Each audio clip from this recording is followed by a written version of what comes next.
Greetings. As we know, it's now the Raiders have won their first game. Thank you. And it's been a while since I got on here. I didn't want to go immediately and throw my 2 cents on there about the wind. I have to say it was a little nerve-wracking towards the end, and my hat goes off to number 91, Mr. Tuck. And the rest of the defense. I mean, I say right now, offense, you got to score with offense, but I've always been a defensive. That's my favorite players, Most people you ask in NFL, they're always going to choose the quarterback, the receiver, the tight end. But then you start asking people, well, what about the right linebacker or the middle linebacker or the cornerback? Huh? Offense, you need offense to score. You need defense to keep it in check. And like I was saying earlier, the Raiders have the capacity to do both. I'm not going to harp over, the smack with talking. I'm not here talking about the other team, the one that wears red. You know what? Quite frankly, they can kiss my ass, okay? I don't want to waste my energy and time to give them the benefit of the doubt. I'm a Raider fan. And see this, December 7th, guess what, Niners? You can have this shoved up your you-know-what. But other than that, I'm excited. Thank you. My congratulations goes out to all the Raider players. And once again, it's a team sport. And it's not one individual. And I joke with a friend of mine who's he roots for that other team across the bay. I said, you know what? You guys should have had your chance when you did to buy some rookie cards of the Raiders, particularly the Carr rookie card has probably gone up at $10. Now, I don't collect football cards anymore, but part of me was all in jest, but part of me wasn't because, the rumor going around, and I've heard this on the street from Niner fans and Raider fans and, pros and cons, and put it in a nutshell, what I've come across with is that at the end of this season, Harbaugh is not going to be with the 49ers. Supposedly he has a contract, or not a contract, but a coaching position available to him in Michigan State, I believe it is. But from what I've heard, I'm a homeless guy. I don't sit here in front of the television and listen to the radio and read papers like a lot of other people do. But from my understanding, from what I've been told by both sides of the fence, that his wife doesn't want to go to Michigan, and that, he was considering, or, bottom line, he might be going to Oakland. And I've already told a fan that belongs to the other team across the bay, I bet him, I said, I'll bet you $500 right now that if that's the scenario, Oakland will go 8-8. He looked at me and went, what? I said, let me speak English for you. I will bet you five $100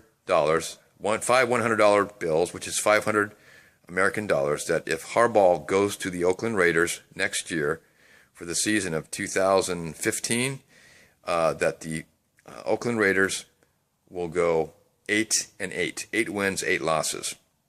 You don't want to take me up on it. And the other thing I got to tell you, this individual I have this bet with about, and I'll cut to the chase. I bet this guy preseason $100 that the Oakland Raiders would have a better record than the 49ers, $100, okay? Well, it looks like I'm going to lose that bet, but so what? It's money, right? I bet on horses and, spend it on things that I shouldn't. I'll leave it at that. But the other thing I want to say is that, when it comes to all this, I get distracted sometimes by idiots, and I seem to be around idiots quite frequently. And what I mean by idiots, I'll let you do the groundwork. It's people that are ignorant about sports in general, football. Okay, so, but anyway, the point I'm trying to get to is this guy I have the bet with, he cut his hair. And I'm thinking, I won't say the guy's name or name the establishment where it was at, but I said, hey man, hey so-and-so, you trying to give me a subliminal message about you trimming your hair and stuff? He just kind of smiled and laughed, and I thought about it, and the next day I came back and said, you know what? You just jinxed your bet. What are you talking about? I says, you cut your hair, man. I said, you remember what happened when number 55, the pitcher for the Giants, I call him Lithicum, Timmy cut his hair that one season. He had a crappy season. I mean, the guy's an excellent pitcher, but the fact is that I told him, you already jinxed the bet. And in front of 3 other people, I said, I'll tell you what, our bet that we already made is there, set in stone. I said, I'll bet you additional $50 on top of what we bet about that the Raiders will win at least 2 games. He says no. I said, okay, my final offer, I'll bet you $100. So if he was so, high and mighty and had all this, support or all this trust in his team, he would have taken me up on the offer, but he didn't. So you know what? See this? It ain't over yet, baby. Silver and black. So, and I still think that the Raiders are going to have some play in cause an upset. Now, what I mean by that is by beating so-and-so, they're going to cause, one of the teams that are in the lead right now in the division to drop a game or something. And it's all going to be because of kicking butt, right? So my hat goes off to the entire Oakland Raider football team, their families, and all the diehard fans out there, because you know what? Like I said earlier, good things come to those who wait. And I guess I'm just going to close with, it ain't over till it's over. The fat lady ain't singing around here. I mean, she might be, rinsing out her mouth with Jack Daniels or something. But, I don't know. It's building year, and we got next year. And once again, upper management, don't do anything stupid. Stick with what you got. And if this team's got to go somewhere else, and I ain't going to name any states, so be it. I know it's all about this, but sometimes when you management and the owners think more about this than the actual team, if I was a football player playing for that team, I'd have a half-ass attitude too. Not that the Raiders do, but I can sit here and talk forever. And it took me a while to come to this, because I was kind of savoring the win, and I'm already getting backlash from other fans. But you know what? All I can say is they can all kiss my ass. Their wave's going to break someday, and they're going to fall on their face. And one last thing. People are telling me, you keep talking about castles made of sand melt into the sea eventually. What's that about? And to put it on a juvenile level, I said, do you remember when you were a kid? You ever make sand castles? You get the bucket, the wet bucket, you turn it upside down, and you put the sand there.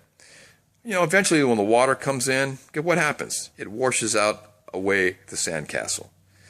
My whole point for those idiotic morons that can't figure out what I'm saying is that the teams they have now, particularly those guys that wear red, I'm not going to name their team, name the name, is they ain't always going to be where they're at. There comes a time where everybody has obstacles in life, and their day's coming.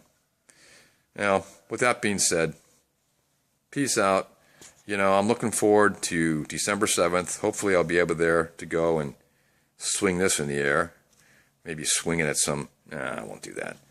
But anyway, Raider fans, hang in there. And silver and black, baby. Stay out of trouble. All right, talk to you later.